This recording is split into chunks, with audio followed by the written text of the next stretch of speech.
masuk melalui WA ya, dari hamba Allah, seorang akhwat 32 tahun, sudah menikah dari DKI Jakarta, dari 0812, 2 lagi, 63 kali, sekian-sekian. Penanya mengatakan, suami saya tidak memenuhi nafkah batin ke saya karena tidak ada ketertarikan seksual. Saya sudah melakukan dan memperbaiki semua tuntunan suami agar dia memiliki ketertarikan seksual. Namun hasilnya sampai saat ini saya tidak dinafkahi batin. Tapi nafkah jasmani masih mengalir. Suami saya tidak suka dengan keluarga saya. Hampir setiap hari mengkritik saya. Dan suami merasa semangat beribadahnya terganggu karena saya. Sehingga saat ini suami suka marah-marah, sholat di akhir waktu, jarang membaca Al-Quran, dan perhitungan dalam sedekah. Bagaimana baiknya Ustadz untuk saya? Apakah berpisah atau tidak? Baik, bagi penanya ini dan penanya-penanya yang lainnya, saya menyampaikan dulu kepada Anda sebelum Anda bertanya dan juga kami jawab ya sebenarnya sebelum Anda menyusun pertanyaan dan juga pada saat kami akan jawab, bertakwa kepada Allah Subhanahu wa taala. Ya, takutlah kepada Allah. Pertanyaan harus sesuai dengan keadaan apa adanya ya. Karena kami akan menjawab sesuai dengan pertanyaan Anda. Jangan sampai Anda cenderung sepihak. Sehingga akhirnya jawaban Anda bisa tunggangi untuk maslahat Anda pribadi. Pertanyaan masalah agama harus jelas. Tertuju ya, kepada permasalahan yang sedang dihadapi. Yang benar Anda katakan benar, yang salah tentunya. Saya tidak mengatakan penanya ini, tapi semuanya yang bertanya ya. Saya akan masuk ke pertanyaan yang sudah masuk ini. Di potongan pertamanya saya bagi beberapa potongan. Suami saya tidak memenuhi nafkah batin ke saya karena tidak ada ketertarikan seksual. Saya sudah melakukan dan memperbaiki semua tuntutan suami agar dia memiliki ketertarikan seksual. Namun hasilnya sampai saat ini saya tidak dinafkahi batin. Tapi nafkah jasmani masih mengalir. Ini saya anggap potongan pertama dari pertanyaan Anda ya. Memang kami kaum laki-laki ini, saya bicara sebagai laki-laki, itu sangat pekah dalam masalah seksual ini. Perlu ibu tahu dan semua wanita muslimah wajib mengetahui masalah ini. Laki-laki itu sangat pekah. Pekah dengan bau mulut, nafas, bau ketiak, bau kemaluan, terus penampilan, cara menyisir rambut, memakai pakaian yang menarik bagi dia gitu ya. Kalau ada yang luput saja dari masalah ini, maka mungkin membuat dia tidak tertarik untuk melakukan itu. Tidak tertarik untuk melakukan hal tersebut. Dan itu normal. Semua laki-laki akan sama. Dan banyak laki-laki tidak mau membahasakan karena khawatir istrinya tersinggung. Oleh karena itu setiap muslimah, setiap istri wajib bagi dia. Karena ini melayani biologi suami kan kewajiban. Maka wajib bagi dia menjaga semua rentetan biologis itu.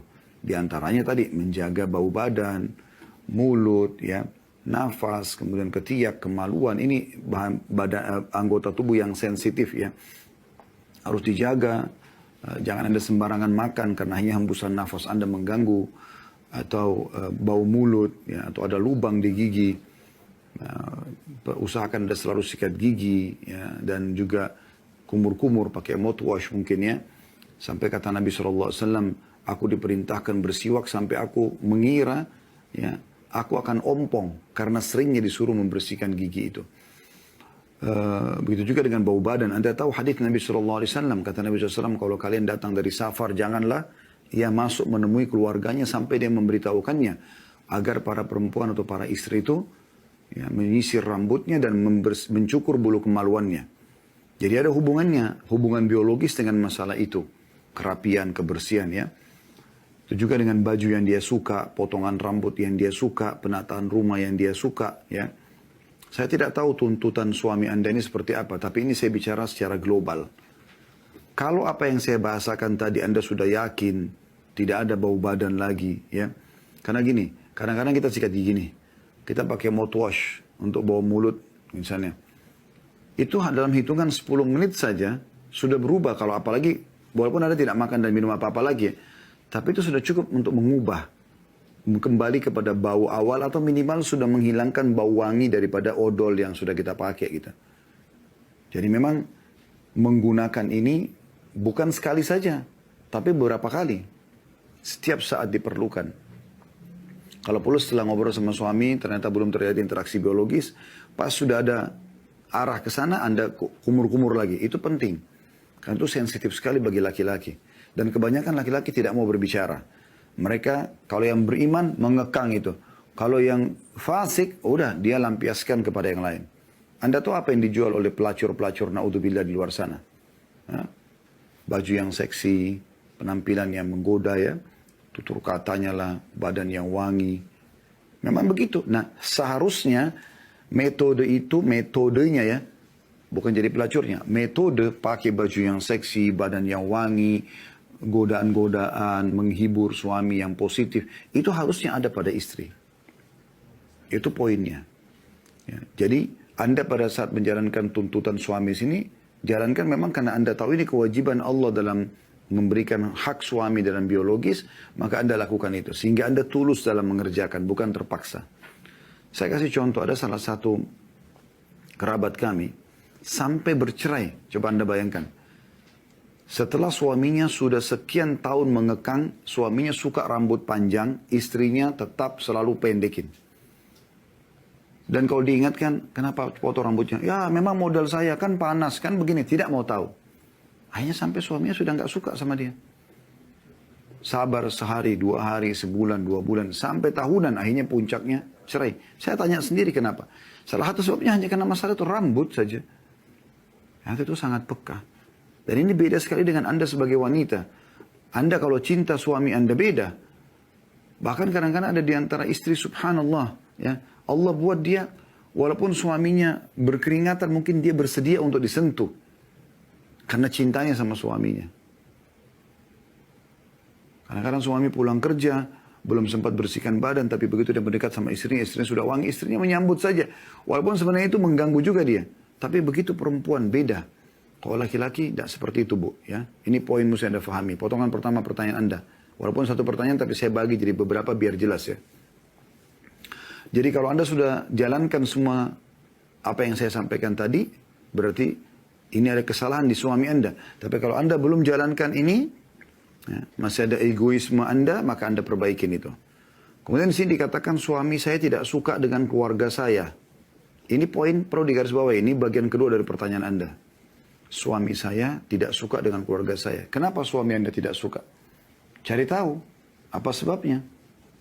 Karena dia punya hak.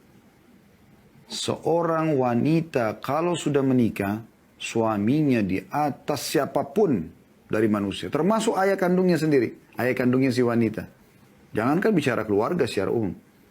Ayah Anda, yang Anda lahir dari sperma dia, yang nama dia ternisbatkan pada nama Anda. Misalnya nama Anda Aisyah, nama ayah Anda Abu Bakar, nama Anda Aisyah Abu Bakar. Anda menikah tidak bisa diganti nama ayah Anda.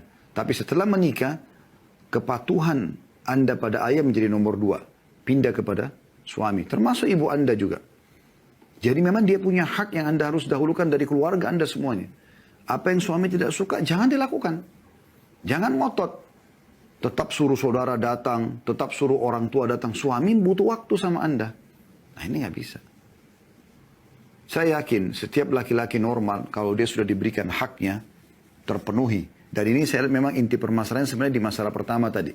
Masalah biologis yang terbengkalai. Karena laki-laki kalau sudah terbengkalai di situ, rentetannya kemana-mana. Termasuk masalah emosional, ya. Termasuk masalah tadi dianggap kurang bersedekah, ya. Ini memang berpengaruh kepada hal-hal itu. Jadi Anda cari tahu sebabnya apa. Dan siapa di antara keluarga Anda yang dia tidak suka. Ya udah, batasi dulu sementara. Kemudian cari tahu momentum yang tepat.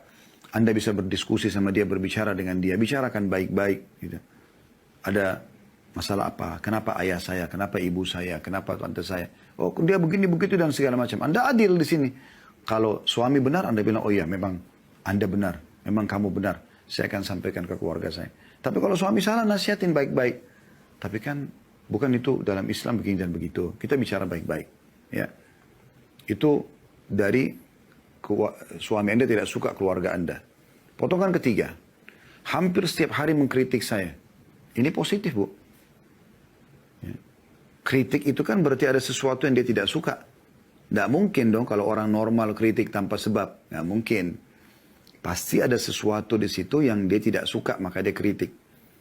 Anda bisa kritik orang lain. Kenapa? Karena ada yang Anda tidak suka kan? Kalau sesuatu yang tidak suka itu sudah hilang, saya yakin tidak ada lagi kritisnya. Tidak ada lagi kritiknya. Ya. Dari sini Anda ambil positifnya. Apa kata Umar radhiyallahu anhu? Saya akan terus berterima kasih seumur hidup saya kepada seseorang yang mengingatkan satu kesalahan saya. Beliau menerima. Kalau selama ini orang selalu puji kelebihan kita saja tanpa mengingatkan kekurangan kita, maka ini jadi masalah baru ini. Karena kita tidak pernah tahu yang mana kurang dari diri kita. Kalau yang lebih sudah oke, tapi yang kurang bagaimana? Kadang kita butuh perbaikan, kita kan manusia, punya banyak kekurangan. Saya melihat poin ini, bagian ketiga dari pertanyaan Anda, saya lihat ini positif. Kalau suami mengkritik Anda, itu positif. Sangat baik. Ya, supaya Anda bisa perbaikin kan gitu. Terima saja sebagai masukan. Potongan keempat, Anda mengatakan, dan suami merasa semangat beribadahnya terganggu karena saya. Sehingga saat ini suami suka marah-marah, sholat di akhir waktu, jarang membaca Al-Quran, dan perhitungan dengan sedekah. Kalau marah-marah ini pasti ada sebabnya. Ya, sudah kita, mungkin Anda sudah bisa tersentuh dalam hati tadi dari apa yang saya jelaskan sebelumnya. Ada sebabnya, biologisnya terbengkalai, ada keluarga yang Anda paksakan mungkin bertemu dengan dia, dan dia tidak suka dengan sikapnya misalnya. Ya, maka ini bisa menjadi pemicu marah. Kalau sholat di akhir waktu, Anda lihat dulu.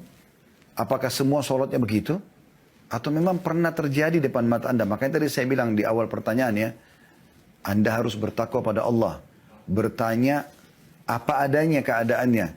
Jangan kita terbawa karena kita ingin bertanya supaya ada pembelaan terhadap kita lalu kita membahasakan, gitu kan?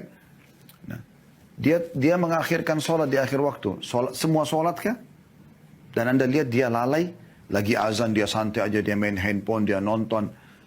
Atau memang pernah Anda lihat sekali dia terlambat sholat. Mungkin kena lupa, mungkin kena ketiduran, mungkin kena perjalanan macet. Kan banyak. Anda lihat dulu uzurnya ini. Seperti apa dia sholat di akhir waktu. Jarang baca Quran, itu bukan urusan Anda sebenarnya. Nggak ada hubungannya dengan permasalahan Anda ini. Karena itu hak dia pribadi. Dia baca Quran, tidak baca Quran, tidak ada hubungannya sama istri. Dia boleh baca, boleh tidak baca. Urusan dia sama Tuhannya Allah Subhanahu Wa Taala. Jangan dihubungkan dengan pertanyaan Anda di sini. Dan perhitungan dalam sedekah, ini juga hak dia pribadi. Itu urusan dia, karena sedekah itu sunnah. Dia boleh bersedekah, dia boleh tidak bersedekah. Dan masalah menghitung, Anda bilang perhitungan dalam sedekah itu, kalau harta dia, hak dia. Tidak usah ibu hubungkan dengan pertanyaan yang ibu sedang sampaikan. Kasus tadi masalah biologis yang terbengkalai itu. Kalau Anda tanya bagaimana baiknya Ustaz untuk saya, apakah berpisah atau tidak, inti pertanyaannya di sini, maka saya mengatakan perbaikin dulu apa yang kami sampaikan tadi.